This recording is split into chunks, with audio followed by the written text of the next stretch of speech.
أعوذ بالله من الشيطان الرجيم. بسم الله الرحمن الرحيم. ألف لام ميم. ذلك الكتاب لا ريب فيه هدى للمتقين الذين يؤمنون بالغيب ويقيمون الصلاة ومما رزقناهم ينفقون والذين يؤمنون بما أنزل إليك وما أنزل من قبلك وبالآخرة هم يوقنون أولئك على هدى من ربهم وأولئك هم المفلحون. إن الذين كفروا سواء عليهم أنذرتهم أم لم تنذرهم لا يؤمنون. ختم الله على قلوبهم وعلى سمعهم وعلى أبصارهم غشاوة ولهم عذاب عظيم. ومن الناس من يقول آمنا بالله وباليوم الآخر وما هم بمؤمنين يخادعون الله والذين آمنوا وما يخدعون إلا أنفسهم وما يشعرون. في قلوبهم مرض فزادهم الله مرضا ولهم عذاب أليم بما كانوا يكذبون. وإذا قيل لهم لا تفسدوا في الأرض قالوا إنما نحن مصلحون ألا إنهم المفسدون ولكن لا يشعرون. وإذا قيل لهم آمنوا كما آمن الناس قالوا ونؤمن كما آمن السفهاء ألا إنهم هم السفهاء ولكن لا يعلمون. وإذا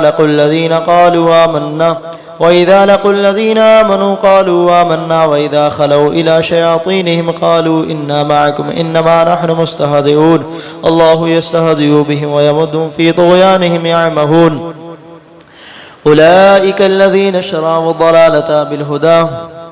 فما ربحت تجارتهم وما كانوا مهتدين. مثلهم كمثل الذي استوقد نارا فلما ضاءت ما حوله ذهب الله بنورهم وتركهم في ظلمات لا يبصرون صم بكم عمي فهم لا يرجعون. أو كصيب من السماء فيه ظلمات ورعد وبرق يجعلون أصحابهم في آذانهم من الصواعق حذر الموت والله محيط بالكافرين. يكاد البرق يخطف أبصارهم كلما أضاء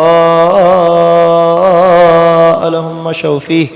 مشوا فيه وإذا أظلم عليهم قاموا ولو شاء الله لذهب بسمعهم وأبصارهم إن الله على كل شيء قدير. يا أيها الناس اعبدوا ربكم الذي خلقكم والذين من قبلكم لعلكم تتقون.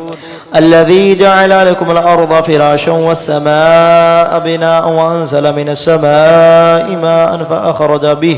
فأخرج به من الثمرات رزقا لكم فلا تجعلوا لله أندادا وأنتم تعلمون. وإن كنتم في ريب مما نزلنا على عبدنا فأتوا بسورة من مثله وادعوا شهداءكم من دون الله إن كنتم صادقين. فإن لم تفعلوا ولن تفعلوا فاتقوا النار التي وقودها الناس والحجارة أعدت للكافرين. وبشر الذين آمنوا وعملوا الصالحات أن لهم جنات تجري من تحتها الأنهار كلما رزقوا منها من ثمرات رزقا قالوا هذا الذي رزقنا من قبل وأتوا به متشابها ولهم فيها أزواج مطهرة وهم فيها خالدون. إن الله لا يستحيي أن يضرب مثلا ما بعوضة فما فوقها فأما الذين آمنوا فيعلمون أنه الحق من ربهم وأما الذين كفروا فيقولون ماذا أراد الله بهذا مثلا يضل به كثيرا ويهدي به كثيرا وما يضل به إلا الفاسقين الذين ينقضون عهد الله من بعد ميثاقه ويقطعون ما أمر الله به أن يوصل ويفسدون في الأرض أولئك هم الخاسرون. كيف تكفرون بالله وكنتم أمواتا فأحياكم ثم يميتكم ثم يحييكم ثم إليه ترجعون. هو الذي خلق لكم ما في الأرض جميعا ثم استوى إلى السماء فسواهن 7 سماوات وهو بكل شيء عليم. وإذا قال ربك للملائكة إني جاعل في الأرض خليفة قالوا أتجعل فيها من يفسد فيها ويسفك الدماء ونحن نسبح بحمدك ونقدس لك قال إني أعلم ما لا تعلمون. وعلم آدم الأسماء كلها ثم عرضهم على الملائكة فقال أنبئوني بأسماء هؤلاء إن كنتم صادقين. قالوا سبحانك لا علم لنا إلا ما علمتنا إنك أنت العليم الحكيم. قال يا آدم أنبئهم بأسمائهم فلما أنبأهم بأسمائهم قال ألم أقل لكم إني أعلم غيب السماوات والأرض وأعلم ما تبدون وما كنتم تكتمون وإذ قلنا للملائكة اسجدوا لآدم فسجدوا إلا إبليس وأبى واستكبر وكان من الكافرين وقلنا يا آدم اسكن أنت وزوجك الجنة وكلا منها رغدا حيث شئتما ولا تقربا هذه الشجرة فتكون من الظالمين فأزلهم الشيطان عنها فأخرجهما مما كان فيه وقلنا اهبطوا بعضكم لبعض عدو ولكم في الأرض مستقر ومتاع إلى حين فتلقى آدم من ربه كلمات فتاب عليه إنه هو التواب الرحيم قلنا اهبطوا منها جميعا فإما يأتينكم مني هدى فمن تبع هدايا فلا خوف عليهم ولا هم يحزنون والذين كفروا وكذبوا بآياتنا أولئك أصحاب النار هم فيها خالدون يا بني إسرائيل اذكروا نعمتي التي أنعمت عليكم وأوفوا بأهدي أوف بأهدكم وإياي فارهبون وآمنوا بما أنزلت مصدقا لما معكم ولا تكونوا أول كافر به ولا تشتروا بآياتي ثمنا قليلا وإياي فاتقون ولا تلبسوا الحق بالباطل وتكتموا الحق وأنتم تعلمون وأقيموا الصلاة وآتوا الزكاة واركعوا مع الراكعين أتأمرون الناس بالبر وتنصون أنفسكم وأنتم تتلون الكتاب أفلا تعقلون واستعينوا بالصبر والصلاة وإنها لكبيرة إلا على الخاشعين الذين يظنون أنهم ملاقو ربهم وأنهم إليه راجعون يا بني إسرائيل اذكروا نعمتي التي أنعمت عليكم وأني فضلتكم على العالمين واتقوا يوما لا تجزي نفس عن نفس شيء ولا يقبل منها شفاعة ولا يؤخذ منها عدل ولا هم ينصرون وإذ نجيناكم من آل فرعون يسومونكم سوء العذاب يذبحون أبناءكم ويستحيون نساءكم وفي ذلكم بلاء من ربكم عظيم وإذ فرقنا بكم البحر فأنجيناكم وأغرقنا آل فرعون وأنتم تنظرون وإذ وعدنا موسى 40 ليلة ثم اتخذتم العجل من بعدي وأنتم ظالمون ثم عفونا عنكم من بعد ذلك لعلكم تشكرون وإذا آتينا موسى الكتاب والفرقان لعلكم تهتدون وإذا قال موسى لقومه يا قوم إنكم ظلمتم أنفسكم باتخاذكم العجل فتوبوا إلى بارئكم فاقتلوا أنفسكم ذلكم خير لكم عند بارئكم فتاب عليكم إنه هو التواب الرحيم وإذا قلتم يا موسى لن نؤمن لك حتى نرى الله جهرة فأخذتكم الصاعقة وأنتم تنظرون ثم بعثناكم من بعد موتكم لعلكم تشكرون وظللنا عليكم الغمام وأنزلنا عليكم المن والسلوى كلوا من طيبات ما رزقناكم وما ظلمونا ولكن كانوا أنفسهم يظلمون وإذا قلنا ادخلوا هذه القرية فكلوا منها حيث شئتم رغدا وادخلوا الباب سجدا وقولوا حطة نغفر لكم خطاياكم وسنزيد المحسنين وبدل الذين ظلموا قولا غير الذي قيل لهم فأنزلنا على الذين ظلموا رجزا من السماء وما كانوا يفسقون وإذ استسقى موسى لقومه فقلنا اضرب بعصاك الحجر فانفجرت من 12 ناقة علم كل أناس مشربهم كلوا واشربوا من رزق الله ولا تعثوا في الأرض مفسدين وإذا قلتم يا موسى لن نصبر على طعام واحد فادع لنا ربك يخرج لنا مما تنبت الأرض من بقلها وكثائها وفومها وعدسها وأسقالها قال تستبدلون الذي هو أدنى بالذي هو خير اهبطوا مصرا فإن لكم ما سألتم وضربت عليهم الذلة والمسكنة وباءوا بغضب من الله ذلك بأنهم كانوا يكفرون بآيات الله ويقتلون النبيين بغير الحق ذلك ما عصوا وكانوا يعتدون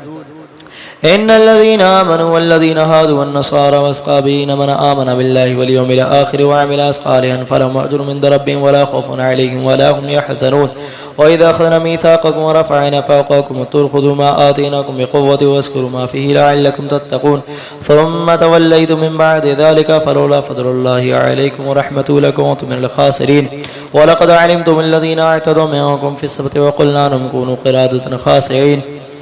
وجعلناها نكالا لما بين يديها وما خلفها وموعظة للمتقين وإذا قال موسى لقومه إن الله يأمركم أن تذبحوا بقرة قالوا وتتخذون هزوا قال أعوذ بالله أن أكون من الجاهلين قالوا ادع لنا ربك يبين لنا ما هي قال إنه يقول إنها بقرة لا فارض ولا بكر عبان بين ذلك فافعلوا ما تؤمرون قالوا ادع لنا ربك يبين لنا ما لونها قال إنه يقول إنها بقرة لا فارض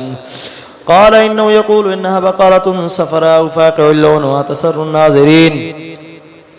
قال ادع لنا ربك يبين لنا ما هي إن البقرة شهبا علينا فإنا إن شاء الله لمهتدون قال إنه يقول إنها بقرة لا ذلول تصير الأرض ولا تسقي الحرث مسلمة لا شية فيها قالوا أنا جئت بالحق فذبحوها وما كادوا يفعلون وإذا قتلتم نفسا فادارأتم فيها والله مخرج ما كنتم تكتمون فقلنا اضربوه ببعضها كذلك يحيي الله الموتى ويريكم آياته لعلكم تعقلون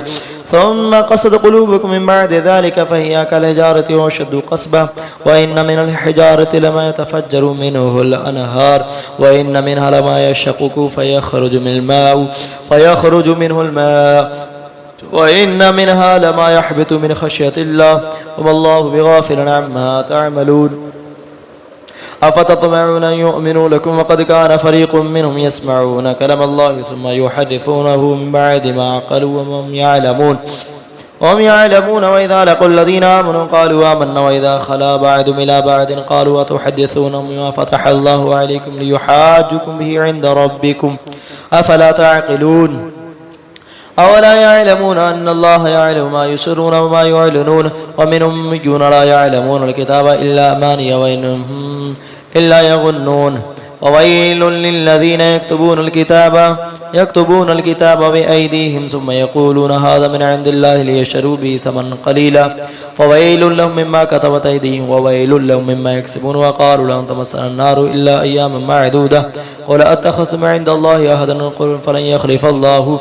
فلن يخلف الله وعده أم تقولون على الله ما لا تعلمون بلى من كسب سيئة وحاطت به خطيئته فأولئك أصحاب النار هم فيها خالدون والذين آمنوا وعملوا الصالحات أولئك أصحاب الجنة هم فيها خالدون وإذا أخذنا ميثاق بني إسرائيل لا تعبدون إلا الله وبالوالدين إحسانا وذي القربى واليتامى والمساكين وقولوا للناس حسنا وأقيموا الصلاة وآتوا الزكاة ثم توليتم إلا قليلا منكم وأنتم معرضون وإذا أخذنا ميثاقكم لا تسفكون دماءكم ولا تخرجون أنفسكم من دياركم ثم أقررتم وأنتم تشهدون ثم أنتم هؤلاء تقتلون أنفسكم وتخرجون فريقا منكم من ديارهم تظاهرون عليهم بالإثم والعدوان وإياتكم أسارى فاتهم وهو محرم عليكم إخراجهم فتؤمنون ببعض الكتاب وتكفرون ببعض فما جزاء من يفعل ذلك منكم إلا خزي في الحياة الدنيا ويوم القيامة يردون إلى أشد العذاب وما الله بغافل عما تعملون أولئك الذين شربوا الحياة الدنيا بالآخرة فلا يخفف عنهم العذاب ولا هم ينصرون ولقد آتينا موسى الكتاب وقفينا من بعده بالرسل وآتينا عيسى ابن مريم البينات وأيدناه بروح القدس أفكلما جاءكم رسول بما لا تهوى أنفسكم استكبرتم ففريقا كذبتم وفريقا تقتلون وقالوا قلوبنا غلف ولعنهم الله بكفر فقليلا ما يؤمنون ولما جاءهم كتاب من عند الله مصدق لما معهم وكانوا من قبل يستفتحون على الذين كفروا فلما جاءهم ما عرفوا كفروا به فلعنة الله على الكافرين بئس ما اشتروا به أنفسهم أن يكفروا بما أنزل الله بغيا أن ينزل الله من فضله على من يشاء من عباده فباءوا بغضب على غضب وللكافرين عذاب مهين وإذا قيل لهم آمنوا بما أنزل الله قالوا نؤمن بما أنزل علينا ويكفرون بما وراءه وهو الحق مصدقا لما معهم قل فلما تقدرون أنبياء الله من قبل إن كنتم مؤمنين ولقد جاءكم موسى بالبينات ثم اتخذتم العجل من بعده وأنتم ظالمون وإذا أخذنا ميثاقكم ورفعنا فوقكم الطور خذوا ما آتيناكم بقوة واسمعوا قالوا سمعنا وأسقينا واشربوا في قلوبهم العجل بكفرهم قل بئس ما يأمركم به إيمانكم إن كنتم مؤمنين قل إن كانت لكم الدار الآخرة عند الله خالصة من عدو الناس فتمنوا الموت إن كنتم صادقين ولن يتمنوا أبدا ما قدمت أيديهم والله عليم بالظالمين ولا تجدنهم أحرص الناس على حياة ومن الذين أشركوا يود أحدهم لو يعمر ألف سنة وما هو بمصحصه أن يعمر والله وما هو بمصحصه من عذاب أن يعمر والله بصير مما يعملون قل ما كان عدوا لجبريل فإنه نزله على قلبك بإذن الله مصدقا لما بين يديه وهدى وبشرى للمؤمنين ما كان عدوا لله وملائكته ورسله وجبريل وميكال فإن الله عدو للكافرين ولقد أنزلنا إليك آية بينات وما يكفر بها إلا الفاسقون أو كلما عاهدوا أحدا نبذه فريق منهم ولأكثرهم لا يؤمنون ولما جاءهم رسول من عند الله مصدق لما معهم نبذ فريق من الذين أوتوا الكتاب وكتاب الله وراء ظهورهم كأنهم لا يعلمون واتبعوا ما تتلو الشياطين على ملك سليمان وما كفر سليمان ولكن الشياطين كفروا يعلمون الناس السحر ما أنزل على الملائكة ببابل هاروت وماروت وما يعلمان من أحد حتى يقول إنما نحن فتنة فلا تكفر فيتعلمون منه وما يفرقون به بين المرء وزوجه وهم بضارين به من أحد إلا بإذن الله ويتعلمون ما يضرهم ولا ينفعهم ولقد علموا لمن اشتراه ما له في الآخرة من خلاق ولبئس ما شروا به أنفسهم لو كانوا يعلمون ولو أنهم آمنوا واتقوا لمثوبة من عند الله خير ولو كانوا يعلمون يا أيها الذين آمنوا لا تقولوا راعينا وقولوا انظرنا واسمعوا وللكافرين عذاب أليم ما يود الذين كفروا من أهل الكتاب ولا المشركين أن ينزل عليكم من خير من ربكم والله يختص برحمة من يشاء والله ذو الفضل العظيم ما ننسخ من آية أو ننسها نأت بخير منها أو مثلها ألم تعلم أن الله على كل شيء قدير ألم تعلم أن الله له ملك السماوات والأرض وما لكم من عدو الله من ولي ولا نصير أم تريدون أن تسألوا رسولكم كما سئل موسى من قبل ومن يتبدل الكفر بالإيمان فقد ضل سواء السبيل وذا كثير من أهل الكتاب لو يردونكم من بعد إيمانهم كفارا حسدا من عند أنفسهم بعد ما تبين لهم الحق فاعفوا واصفحوا حتى يأتي الله بأمره إن الله على كل شيء قدير وأقيموا الصلاة وآتوا الزكاة وما تقدموا لأنفسكم من خير تجدوا عند الله إن الله ما تعملون بصير وقالوا لن يدخل الجنة إلا من كان هودا أو نصارى تلك أمانيهم قل هاتوا برهانكم إن كنتم صادقين بلى من أنسلم وجهه لله وهو محسن فله أجر عند ربه ولا خوف عليهم ولا هم يحزنون وقالت اليهود ليست النصارى على شيء وقالت النصارى ليست اليهود على شيء وهم يتلون الكتاب كذلك قال الذين لا يعلمون مثل قولهم فالله يحكم بينهم يوم القيامة فيما كانوا فيه يختلفون ومن أظلم ممن منع مساجد الله أن يذكر فيها اسمه وسعى في خرابها أولئك ما كان لهم أن يدخلوها إلا خائفين لهم في الدنيا خزي ولهم في الآخرة عذاب عظيم ولله المشرق والمغرب فأينما تولوا فثم وجه الله إن الله واسع عليم وقالوا اتخذ الله ولدا سبحانه والله ما في السماوات والأرض كل له قانتون بديع السماوات والأرض وإذا قضى أمرا فإنما يقول له كن فيكون وقال الذين لا يعلمون لولا يكلمنا الله أو تأتينا آية كذلك قال الذين من قبلهم مثل قولهم تشابهت قلوبهم قد بينا الآيات لقوم يوقنون إنا أرسلناك بالحق بشيرا ونذيرا ولا تسأل عن أصحاب الجحيم ولن ترضى عنك اليهود ولا النصارى حتى تتبع ملتهم قل إن هدى الله هو الهدى أفلا إن اتبعت أهواءهم بعد الذي جاءك من علم إن ما لك من الله من ولي ولا نصير الذين آتيناهم الكتاب يتلونه حق تلاوته أولئك يؤمنون به ومن يكفر به فأولئك هم الخاسرون. يا بني إسرائيل اذكروا نعمتي التي أنعمت عليكم وأني فضلتكم على العالمين واتقوا يوما لا تجزي نفس عن نفس شيئا ولا يقبل منها عدل ولا تنفعها شفاعة ولا هم ينصرون. وإذ ابتلى إبراهيم ربه بكلمات فأتمهن قال إني جاعلك للناس إماما قال ومن ذريتي قال لا ينال عهد الظالمين. وجعلنا البيت مثابة للناس وأمنا واتخذوا مقام إبراهيم مصلى وعهدنا إلى إبراهيم وإسماعيل أن طاهر بيتي للطائفين والعاكفين والركع السجود. وإذا قال إبراهيم رب اجعل هذا بلدنا آمنا وارزق أهله من الثمرات من آمن منهم بالله واليوم الآخر قال ومن كفر فأمتعه قليلا ثم أضطروا إلى عذاب النار وبئس المصير. وإذ يرفع إبراهيم القواعد من البيت وإسماعيل ربنا تقبل منا إنك أنت السميع العليم ربنا وجعلنا مسلمين لك ومن ذريتنا أمة مسلمة لك وأرنا مناسكنا وتب علينا إنك أنت التواب الرحيم ربنا وبعث فيهم رسولا منهم يتلو عليهم آياتك ويعلمهم الكتاب والحكمة ويزكيهم إنك أنت العزيز الحكيم. ومن يرغب عن ملة إبراهيم إلا من صفي نفسه ولقد اصطفيناه في الدنيا وإنه في الآخرة لمن الصالحين. إذا قال له ربه أسلم قال أسلمت لرب العالمين. ووصى بها إبراهيم بنيه ويعقوب يا بني إن الله اصطفى لكم الدين فلا تموتن إلا وأنتم مسلمون. أم كنتم شهداء إذا حضر يعقوب الموت إذا قال لبنيه ما تعبدون من بعدي قالوا نعبد إلهك وإله آبائك إبراهيم وإسماعيل وإسحاق إله واحد ونحن له مسلمون. تلك أمة قد خلت لها ما كسبت ولكم ما كسبتم ولا تسألون عما كانوا يعملون. وقالوا كونوا هدى ونصارى تهتدوا قل بل ملة إبراهيم حنيفا وما كان من المشركين. قولوا آمنا بالله وما أنزل إلينا وما أنزل إلى إبراهيم وإسماعيل وإسحاق ويعقوب والأسباط وما أوتي موسى وعيسى وما أوتي النبيون من ربهم لا نفرق بين أحد منهم ونحن له مسلمون. فإن آمنوا مثل ما آمنتم به فقد اهتدوا وإن تولوا فإنما هم في شقاق فسيكفيكهم الله وهو السميع العليم. صبغة الله ومن أحسن من الله صبغة ونحن له عابدون. ولا تحاجوننا في الله وهو ربنا وربكم ولنا أعمالنا ولكم أعمالكم ونحن له مخلصون. أم تقولون إن إبراهيم وإسماعيل وإسحاق ويعقوب والأسباط كانوا هودا ونصارى قل أنتم أعلم أم الله ومن أظلم ممن كتم شهادة عنده من الله وما الله بغافل عما تعملون. تلك أمة قد خلت لها ما كسبت ولكم ما كسبتم ولا تسألون عما كانوا يعملون.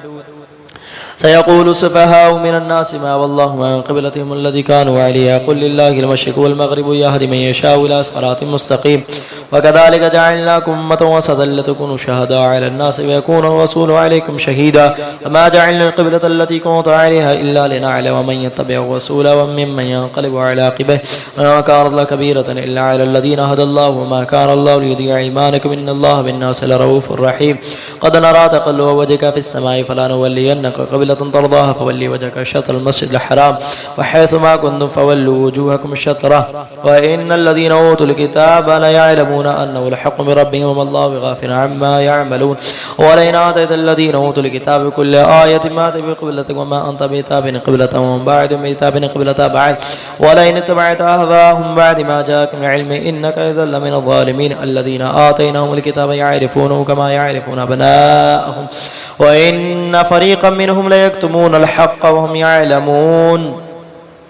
الحق من ربك فلا تكونن من الممترين. ولكل وجهة هو ولي فاستبقوا الخيرات أينما تكونوا يأتي بكم الله جميعا إن الله على كل شيء قدير. ومن حيث خرجت فولي وجهك شطر المسجد الحرام وإنه للحق من ربك وما الله بغافل عما تعملون. ومن حيث خرجت فولي وجهك شطر المسجد الحرام وحيث ما كنتم فولوا وجوهكم شطره لئلا يكون الناس عليكم حجة إلا الذين ظلموا منهم فلا تخشوا واخشوني وليتم نعمتي عليكم ولعلكم تهتدون. كما أرسلنا فيكم رسولا منكم يتلو عليكم آياتنا ويزكيكم ويعلمكم الكتاب والحكمة ويعلمكم ما لم تكونوا تعلمون. فاذكروني أذكركم واشكروا لي ولا تكفرون.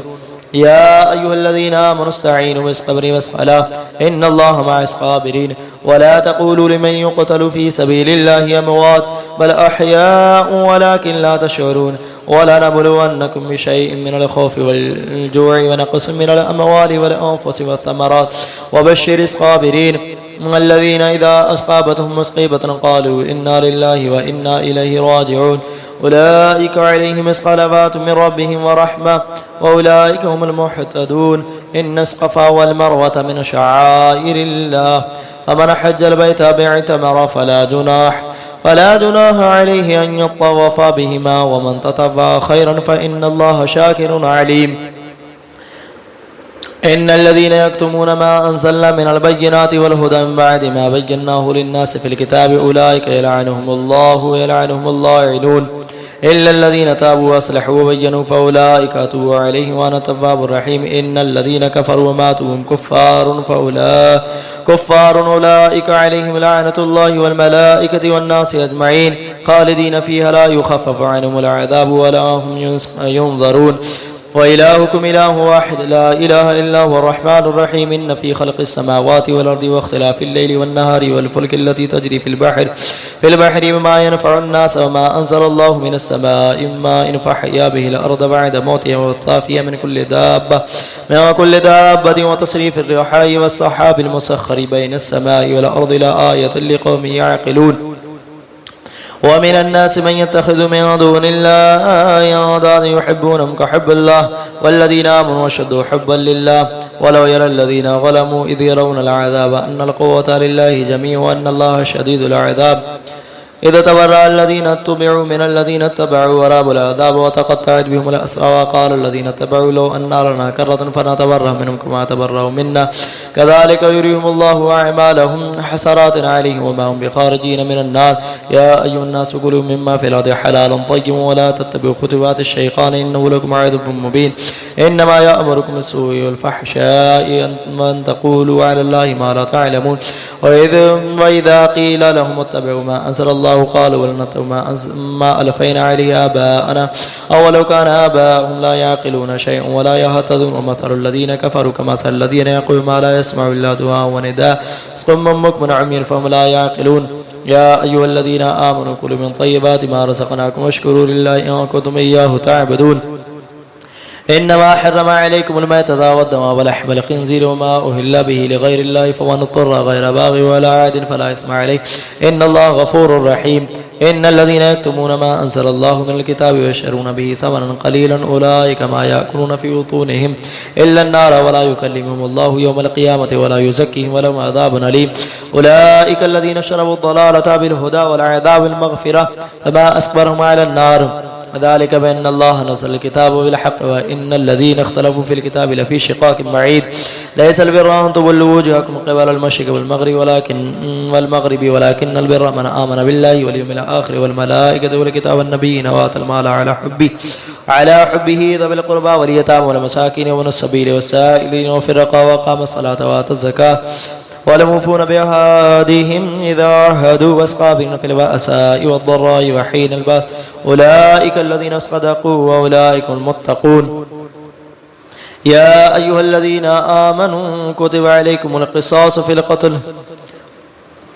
الحر بالحر والعبد بالعبد والأنثى بالأنثى فمن عفي له من أخيه شيء فاتباع بالمعروف وأداء إليه بإحسان ذلك تخفيف من ربكم رحمة فمن اعتدى بعد ذلك فله عذاب أليم ولكم في القصاص حياة يا أولي الألباب لعلكم تتقون كتب عليكم إذا حضر أحدكم الموت إن ترك خيرا الوصية للوالدين والأقربين بالمعروف حقا للمتقين فمن بدلوا بعد ما سمعوا فإنما يسمعوا على الذين يبدلونه إن الله سميع عليم فمن خاف ما أسقن نفرا واسما فأصلح بينهم فلا إثم عليه إن الله غفور رحيم يا أيها الذين آمنوا كتب عليكم الصيام كما كتب على الذين من قبلكم لعلكم تتقون أياما معدودات فمن كان منكم مريضا أو على سفر فعدة من أيام أخرى وعلى الذين يطيقونه فدية طعام مسكين فمن تتبع خيرا فهو خير له وأن تصوموا خير لكم إن كنتم تعلمون شهر رمضان الذي أنزل فيه القرآن هدى للناس وبينات من الهدى والفرقان فمن شهد منكم الشهر فليصمه ومن كان منكم مريضا أو على سفر فعدة من أيام أخرى يريد الله بكم اليسر ولا يريد بكم العسر ولتكملوا العدة ولتكبروا الله على ما هداكم ولعلكم تشكرون وإذا سألك عبادي أني فإني قريب أجيب إذا دعني فليستجيبوا لي وليؤمنوا بي لعلهم يرشدون وحل لكم ليلة الصيام رفثوا إلى نسائكم هن لباس لكم وأنتم وأنتم لباس لهن علم الله أنكم كنتم تختارون فتاب عليكم وعفى عنكم فالآن باشرون واتقوا ما كتب الله لكم وكلوا واشربوا حتى يتبين لكم الخيط الأبيض من الخيط الأسود من الفجر ثم أتم الصيام إلى الليل ولا تباشروهن وأنتم عاكفون في المساجد تلك حدود الله فلا تقربوها كذلك يبين الله آياته للناس لعلهم يتقون ولا تأكلوا أموالكم بينكم بالباطل وتدلوا بها إلى الحكام لتأكلوا فريقا من أموال الناس بالإثم وأنتم تعلمون يسألونك عن إله إلا قل إياه وأقيموا الناس بالحج وليس البر من تأتوا البيوت من ظهورها ولكن البر من اتقى وآتوا البيوت من أبوابها واتقوا الله لعلكم تفلحون وقاتلوا في سبيل الله الذين يقاتلونكم ولا تعتدوا إن الله يحب المعتدين وقتلوا حيث ثقفتم وأخرجوا من حيث أخرجكم والفتنة أشد من القتل ولا تقاتلوا عند المسجد الحرام حتى يقاتلكم فيه فإن قاتلكم فاقتلهم كذلك جزاء الكافرين فإن ينتهوا فإن الله غفور رحيم وقاتلهم حتى لا تكون فتنة ويكون الدين لله فإن ينتهوا فلا عدوان إلا على الظالمين الشهر الحرام والشهر الحرام والحرمات قصاص ومن اعتدى عليكم فاعتدوا عليه مثل ما اعتدى عليكم واتقوا الله واعلموا أن الله مع المتقين أنفقوا في سبيل الله ولا تلقوا بيدكم من التهلكة واحسنوا إن الله بالمحسنين وأتموا الحج والعمرة لله فإن أحسنتم ما استيسر من الهدي ولا تحلقوا رؤوسهم حتى يبلغ الحدي مهله ومن كان منكم مريضا أو به أذى من رأسه فبإذن من صيام وصدقات ونسك فإذا منتم فمن تمتع بالعمرة إلى الحج فما استيسر من الهدي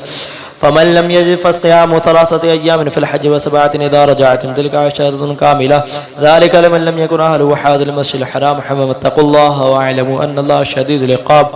الحج أشهر معلومات فمن فرض فيهن الحج فلا رفث ولا فسوق ولا جدال في الحج وما تفعل من خير يعلم الله وتزبدوا فإن خير الزاد التقوى واتقون يا أولي الألباب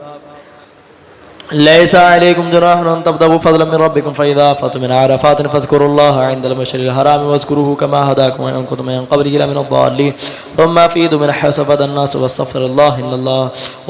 الله إن الله غفور رحيم وإذا قضيتم مناسككم فاذكروا الله كذكر آبائكم وأشد ذكرا فمن الناس من يقول ربنا آتنا في الدنيا وما له في الآخرة من خلاق ومن من يقول ربنا آتنا في الدنيا حسنة وفي الآخرة حسنة وقنا عذاب النار أولئك لهم نصيب مما كسبوا والله سريع الحساب وذكروا الله في أيام معدودات فمن تعجل في يومين فلا إثم عليه ومن تأخر فلا إثم عليه لمن اتقى واتقوا الله واعلموا أنكم إليه تحشرون ومن الناس من يعجبك قوله في الحياة الدنيا ويشهد الله على ما في قلبه وهو لد الخصام وإذا تولى سعى في الأرض ليفسد فيها ويهلك الحرث والنسل والله لا يحب الفساد وإذا قيل اتقوا الله أخذته العزة بالإثم فحسبه جهنم ولبئس المهاد ومن الناس من يشري نفسه ابتغاء مرضات الله والله رؤوف بالعباد يا أيها الذين آمنوا ادخلوا في السلم كافة ولا تتبعوا خطوات الشيطان فإنه لكم عدو مبين فإن زللتم بعد ما جاءتكم البينات فاعلموا أن الله عزيز حكيم هل ينظرون إلا أن يأتيهم الله في ظلال من الغمام والملائكة وقضي الأمر وإلى الله ترجع الأمور سل بني إسرائيل كما آتينا من آية بينة ومن يبدل نعمة الله من بعد ما جاءته فإن الله شديد العقاب زين للذين كفروا حياة الدنيا ويسخرون من الذين آمنوا والذين اتقوا فوقهم يوم القيامة والله يرزق من يشاء بغير حساب كان الناس أمة واحدة فبعث الله النبيين مبشرين ومنذرين وأنزل معهم الكتاب بالحق ليحكم بين الناس فيما اختلفوا فيه وما اختلف فيه إلا الذين أوتوا إلا من بعد ما جاءتهم البينات بغيا بينهم فهدى الله الذين آمنوا لما اختلفوا فيه من الحق بإذنه والله يهدي من يشاء إلى صراط مستقيم أما حسبتم أن تدخلوا الجنة ولما يأتيكم مثل الذين خلوا من قبلكم مستهم البأساء والضراء وزلزلوا حتى يقول الرسول والذين آمنوا معه متى نصر الله ألا إن نصر الله قريب يسألونك ماذا ينفقون قل ما أنفقتم من خير فللوالدين والأقربين واليتامى والمساكين ومن السبيل وما تفعل من خير فإن الله به عليم كتب عليكم القتال وهو كره لكم وعسى أن تكرهوا شيئا وهو خير لكم وعسى أن تحبوا شيئا وهو خير لكم ومن تحب شيئا وبشر لكم والله يعلم وأنتم لا تعلمون يسألونك عن الشهر الحرام قتال فيه قل قتال فيه كبير وصد عن سبيل الله وكفر به والمسجد الحرام وإخراج أهله منه أكبر عند الله والفتنة أكبر من القتل ولا يزالون يقاتلونكم حتى يردوكم عن دينكم إن استطاعوا ومن يرتد منكم عن دينه فيمت وهو كافر فأولئك حبطت أعمالهم في الدنيا والآخرة وأولئك أصحاب النار هم فيها خالدون إن الذين آمنوا والذين هاجروا وجاهدوا في سبيل الله أولئك يرجون رحمة الله والله غفور رحيم يسألونك عن الخمر والميسر قل فيهما إثم كبير ومنافع الناس وإثمهما أكبر من نفعهما ويسألونك ماذا ينفقون قل العفو كذلك يبين الله لكم الآيات لعلكم تتفكرون في الدنيا والآخرة ويسألونك عن اليتامى قل إصلاح لهم خير وإن تخالطهم وإخوانهم فإخوانكم والله يعلم المفسد من المصلح ولو شاء الله لعنتكم إن الله عزيز حكيم ولا تنكحوا المشركات حتى يؤمن ولا أمة مؤمنة خير من مشركة ولو أعجبتكم ولا تنكحوا المشركين حتى يؤمنوا ولا عبد مؤمن خير من مشرك ولو أعجبكم والله يدعو إلى النار والله يدعو إلى الجنة والمغفرة بإذنه ويبين آياته للناس لعلهم يتذكرون ويسألونك عن المحيض قل بعضا فاعتزلوا النساء في المحيض ولا تقربوهن حتى يطهرن فإذا تطهرن فآتوهن من حيث أمركم الله إن الله يحب الطوابين ويحب المتطهرين نساؤكم حرث لكم فأتوا حرثكم أن شئتم وقدموا لأنفسكم واتقوا الله واعلموا أنكم ملاقو المؤمنين ولا تجعلوا الله عرضة لأيمانكم وأن تبروا وتتقوا وتصلحوا بين الناس والله سميع عليم لا يؤاخذكم الله باللغو في أيمانكم ولكن يؤاخذكم ما كسبت قلوبكم والله غفور حليم الذين يؤلون من نسائهم تربصوا 4 أشهر فإن فاءوا فإن الله غفور رحيم إن عزموا الطلاق فإن الله سميع عليم والمطلقات يتربصن بأنفسهن ثلاثة قروء ولا يحل لهن يكتمن ما خلق الله في رحمهن إن كن يؤمن بالله واليوم الآخر فبعولتهن قردن في ذلك إن أرادوا إصلاحا ولهن مثل الذي عليهن بالمعروف وللرجال عليهن درجة والله عزيز حكيم الطلاق مرتان فإمساك بمعروف وتصريح بإحسان ولا يحل لكم أن تأخذوا مما آتيتموهن شيئا إلا أن يخافا ألا يقيم حدود الله فإن خفتم ألا يقيما حدود الله فلا جناح عليهما فيما افترض به تلك حدود الله فلا تعتدوها ومن يتعدى حدود الله فأولئك هم الظالمون فإن طلقها فلا تحل له من بعد حتى تنكح زوجا غيره فإن طلقها فلا جناح عليهما أن يتراجعا إن ظنا يقيما حدود الله وتلك حدود الله يبينها لقوم يعلمون وإذا طلقتم النساء فبلغن أجلهن فأمسكوهن بمعروف وصرحوهن بمعروف ولا تمسكوهن ضرارا لتعتدوا من يفعل ذلك فقد ظلم نفسه ولا تتخذوا آيات الله هزوا واذكروا نعمة الله عليكم وما أنزل عليكم من الكتاب والحكمة يعظكم به واتقوا الله واعلموا أن الله بكل شيء عليم وإذا طلقتم النساء فبلغن أجلهن فلا تعدلوهن أن ينكحن أزواجهن إذا تراضوا بينهم بالمعروف ذلك يوعظ به من كان منكم يؤمن بالله واليوم الآخر ذلكم أزكى لكم وأطهر والله يعلم وأنتم لا تعلمون والوالدات يرضعن أولادهن حولين كاملين لمن أراد أن يتم الرضاعة والمولود له رزقهن وكسوتهن بالمعروف لا تكلف نفس إلا وسعها لا تضار والدة بولدها ولا مولود له بولده وعلى الوارث مثل ذلك فإن أراد فسقالا عن تراض منهما وتشاور فلا جناح عليهما من أردتم أن تسترضعوا أولادكم فلا جناح عليكم إذا سلمتم ما آتوا بالمعروف واتقوا الله واعلموا أن الله بما تعملون بصير والذين يتوفون منكم ويذرون أزواجا يتربصن بأنفسهن 4 أشهر وعشرا فإذا بلغن أجلهن فلا جناح عليكم فيما فعلن في أنفسهن بالمعروف والله بما تعملون خبير ولا جناح عليكم فيما عرضتم به من خطبة النساء وكنتم في أنفسكم علم الله أنكم ستذكرونهن ولكن لا تبعدوهن سرا إلا أن تقولوا قولا معروفا ولا تعزموا عقدة النكاح حتى يبلغ الكتاب أجله واعلموا أن الله يعلم ما في أنفسكم فاحذروا واعلموا أن الله غفور حليم لا جناح عليكم ان طلقتم النساء ما لم تمسوهن وتفرضوا لهن فريضة ومتعوهن للموسع قدره والمقتر قدره متاعا بالمعروف حقا للمحسنين وإن طلقتموهن من قبل ان تمسوهن فقد فرضتم لهن فريضة فنصف ما فرضتم الا يعفون ويعفو الذي بيده عقدة النكاح وأن تعفوا أقربوا للتقوى ولا تنصبوا الفضل بينكم إن الله ما تعملون بصير. حافظوا على الصلوات والصلاة الوسطى وقوموا لله قانتين فإن خفتم فرجالا وركبانا فإذا أمنتم فاذكروا الله كما علمكم ما لم تكونوا تعلمون والذين يتوفون منكم ويذرون أزواجا وصية لأزواج متاعا إلى الحول غير إخراج فإن خرجنا فلا جناح عليكم فيما فعلنا في أنفسهن من معروف والله عزيز حكيم. وللمطلقات متاع بالمعروف حقا للمتقين كذلك يبين الله لكم آياته لعلكم تعقلون. ألم تر إلى الذين خرجوا من ديارهم وملوفا حذر الموت فقال الله موتوا ثم أحياهم إن الله لذو فضل على الناس ولكن أكثر الناس لا يشكرون. وقاتلوا في سبيل الله واعلموا أن الله سميع عليم. من ذا الذي يقرض الله قرضا حسنا فيضاعفه له أضعافا كثيرا والله يقبض ويبسط وإليه ترجعون. ألم تر إلى الملأ من بني إسرائيل من بعد موسى إذا قالوا لنبي لهم ابعث لنا ملكا نقاتل في سبيل الله قال هل عسيتم إن كتب عليكم القتال ولا تقاتلوا قالوا وما لنا ألا نقاتل في سبيل الله وقد أخذنا من ديارنا وأبنائنا فلما كتب عليهم القتال تولوا إلا قليلا منهم والله عليم بالظالمين. وقال لهم نبي إن الله قد بعث لكم طالوت ملكا قالوا أن يكون له الملك علينا ونحن أحق بالملك منه ولم يؤت سعة من المال قال إن الله اصطفاه عليكم وزاده بسطة في العلم والجسم والله يؤتي ملك من يشاء والله واسع عليم.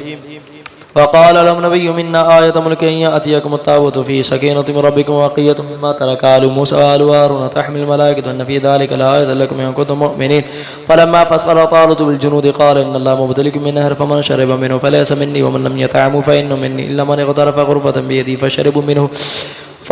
منه إلا قليلا منهم فلما جاوزه هو والذين آمنوا معه قالوا لا طاقة لنا اليوم بجالوت وجنوده قال الذين يظنون أنهم ملاقوا الله كم من فئة غلبت فئة كثيرة بإذن الله والله مع الصابرين. ولما برزوا لجالوت وجنوده قالوا ربنا افرغ علينا صبرا وثبت أقدامنا وانصرنا على القوم الكافرين فهزمهم بإذن الله وقتل داود وجالوت وآتاه الله الملك والحكمة وعلم ما يشاء ولولا دفع الله الناس بعدهم بعد لفسد الأرض ولكن الله ذو فضل على العالمين. تلك آيات الله نتلو عليك بالحق وإنك لمن المرسلين. تلك الرسل فضلنا بعضهم على بعض منهم من كلم الله ورفع بعضهم درجات وآتينا عيسى ابن مريم البينات وأيدنا بروح القدس ولو شاء الله ما قتل الذين من بعد ما جاءتهم البينات ولكن اختلفوا فمنهم من آمن ومنهم من كفر ولو شاء الله ما اقتتلوا ولكن الله يفعل ما يريد. يا أيها الذين آمنوا انفقوا مما رزقناكم من قبل أن يأتي يوم الله بيع فيه ولا خلة ولا شفاعة والكافرون مظالمون الله لا إله إلا هو الحي القيوم لا تأخذه سنة ولا نوم له ما في السماوات وما في الأرض من ذا الذي يشفع عنده إلا بإذنه يعلم ما بين أيديهم وما خلفهم ولا يحيطون بشيء من علمه إلا بما شاء وسع كرسيه السماوات والأرض ولا يؤوده حفظهما وهو العلي العظيم. لا إكراه في الدين قد تبين الرشد من الغي فمن يكفر بالطاغوت ويؤمن بالله فقد استمسك بالعروة الوثقى لا انفصام لها والله سميع عليم. الله ولي الذين آمنوا يخرج من الظلمات إلى النور والذين كفروا أولياءهم الطاغوت يخرجونهم من النور إلى الظلمات والله من النور إلى الظلمات أولئك أصحاب النار هم فيها خالدون. ألم تر إلى الذي حاج إبراهيم في ربي أن آتاه الله الملك إذا قال إبراهيم ربي الذي يحيي ويميت قال أنا يحيي ويميت قال إبراهيم فإن الله يأتي بالشمس من المشرق فأتي بها من المغرب فوت الذي كفر والله لا يهدي القوم الظالمين. أو كالذي مر على قرية وهي خابة على عروشها قال أن يحيي إلا بعد موتها فأماته الله 100 عام ثم بعث قال كم لبثت قال لبثت يوما وبعد يوم قال بل لبثت 100 عام فانظر إلى طعامك وشرابك لم يسنه وانظر إلى حمارك ولنجعلك آية الناس وانظر إلى العظام كيف ننشزها ثم نكسوها لحما فلما تبين لهم قال أعلم أن الله على كل شيء قدير. وإذا قال إبراهيم ربي أرني كيف تحيي الموتى قال ولم تؤمن قال بلى ولكن ليطمئن قلبي قال فخذ أربعة من الطير فاصغرن إليك ثم جعل على كل جبل منهن جزءا ثم دعوهن يأتينك سعيا واعلم أن الله عزيز حكيم مثل الذين ينفقون أموالهم في سبيل الله كمثل حبة أنبتت 7 سنابل في كل سنبلة 100 حبة والله يضاعف لمن يشاء والله واسع عليم الذين ينفقون أموالهم في سبيل الله ثم لا يتبعون ما أنفقوا منا ولا أذى لهم أجر من ربهم ولا خوف عليهم ولا هم يحزنون قول معروف ومغفرة خير من صدقة يتبع أذى والله غني حليم يا أيها الذين آمنوا لا تبطلوا صدقاتكم بالمن والأذى كالذي ينفق ماله رياء الناس ولا يؤمنون بالله واليوم الآخر فمثلوا كمثل إسقفوان عليه تراب فأسقاه باب فتركوا إسقلدا لا يقدرون على شيء مما كسبوا والله لا يهدي القوم الكافرين ومثل الذين ينفقون أموالهم ابتغاء مرضات الله وتثبيتا من أنفسهم كمثل جنة بربوة أصحابها باب فآتوا كل ضعفين فإن لم يسقبها باب فطل والله ما تعملون بصير يود أحدكم أن تكون له جنة من نخيل وعنب تجري من تحتها الأنهار له فيها من كل الثمرات وأصابه الكبر وله ذرية ضعفاء فأصابها إعصار في نار فاحترقت كذلك يبين الله لكم الآيات لعلكم تتفكرون يا أيها الذين آمنوا أنفقوا من طيبات ما كسبتم ومما أخرجنا لكم من الأرض ولا تيمموا الخبيث منه تنفقون ولستم بآخذه إلا أن تغمضوا فيه واعلموا أن الله غني حميد الشيطان يعدكم الفقراء ويأمر بالفحشاء والله يعدكم الفقر ويأمركم الفحشاء والله يعدكم مغفرة منه فضلا والله واسع عليم يؤتي الحكمة من يشاء ومن يؤتي الحكمة فقد أوتي خيرا كثيرا ما يذكر إلا أولو الألباب وما أنفقتم من نفقة أو نذرتم من نذر فإن الله يعلمه وما للظالمين من أنصار إن تبدوا الصدقات فنعما هي وإن تؤتوا الفقراء فهو خير لكم يكفر عنكم من سيئاتكم والله ما تعملون خبير ليس عليك هداهم ولكن الله يهدي من يشاء وما تنفق من خير فلأنفسكم وما تنفقون إلا ابتغاء وجه الله وما تنفقوا من خير يوفى إليكم وأنتم لا تظلمون للفقراء الذين يحسنوا في سبيل الله لا يستطيعون ضربا في الأرض يحسبهم الجاهل أغنياء من التعفف تعرفهم بسيمهم لا يسأل الناس إلحافا وما تنفقوا من خير فإن الله به عليم الذين ينفقون أموالهم بالليل والنهار سرا وعلانية فلهم أجر من ربهم ولا خوف عليهم ولا هم يحزنون الذين يأكلون الربا لا يقومون إلا كما يقوم الذي يتخبطه الشيطان من المس ذلك بأنهم قالوا إنما البيع مثل الربا وأحل الله البيع وحرم الربا فمن جاء موعظة من ربه فانتهى فله ما سلف وأمره إلى الله ومن عاد فأولئك أصحاب النار هم فيها خالدون يمحق الله الربا ويربي الصدقات والله لا يحب كل كفار أثيم إن الذين آمنوا وعملوا الصالحات وأقاموا الصلاة وآتوا الزكاة لهم أجر من ربهم ولا خوف عليهم ولا هم يحزنون يا أيها الذين آمنوا اتقوا الله وذروا ما بقي من الربا إن كنتم مؤمنين فإن لم تفعلوا فأذنوا بحرب من الله ورسوله وإن تبتم فلكم رؤوس أموالكم لا تظلمون ولا تظلمون وإن كان ذو عسرة فنظرة إلى ميسرة وأن تصدقوا خير لكم إن كنتم تعلمون واتقوا يوما ترجعون فيه إلى الله ثم توفى كل نفس ما كسبتم لا يظلمون يا أيها الذين آمنوا إذا تداينتم بدين إلى أجل مسمى فاكتبوا وليكتب بينكم كاتب بالعدل ولا يأبى كاتب أن يكتب كما علمه الله فليكتب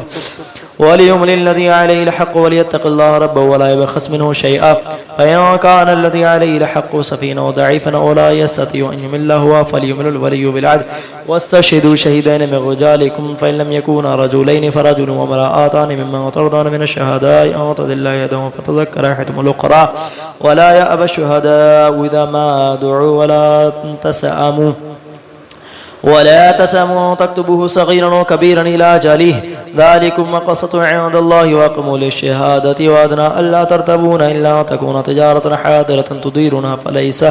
تديرونها بينكم فليس عليكم جناح ألا تكتبوها وشهادة تبعيات ولا يضار كاتب ولا شهيد وإن تفعلوا فإنكم فسوق بكم واتقوا الله ويعلمكم الله والله بكل شيء عليم وإن كنتم على سفر ولم تجدوا كاتبا فرهان مقبوضا فإن من بعدكم بعدا فليؤدي الذي تؤمن أمانته وليتق الله ربه ولا تكتموا الشهادة ومن يكتمها فإنه عازم القلب والله ما تعملون عليم. لله ما في السماوات وما في الأرض وإن تبدوا ما في أنفسكم وتخفوه يحاسبكم به الله فيغفر لمن يشاء ويعذب من يشاء والله على كل شيء قدير. آمن الرسول بما أنزل إليه من ربه والمؤمنون كلنا آمن بالله وملائكته وكتبه ورسله لا نفرق بين أحد من رسله وقالوا سمعنا وأطعنا غفرانك ربنا وإليك المصير. لا يكلف الله نفسا إلا وسعها لها ما كسبت وعليها ما اكتسبت ربنا لا تؤاخذنا إن نسينا واخطأنا ربنا ولا تحمل علينا إصرا كما حملته على الذين من قبلنا ربنا ولا تحملنا ما لا طاقة لنا به واعف عنا واغفر لنا وارحمنا أنت مولانا فانصرنا على القوم الكافرين.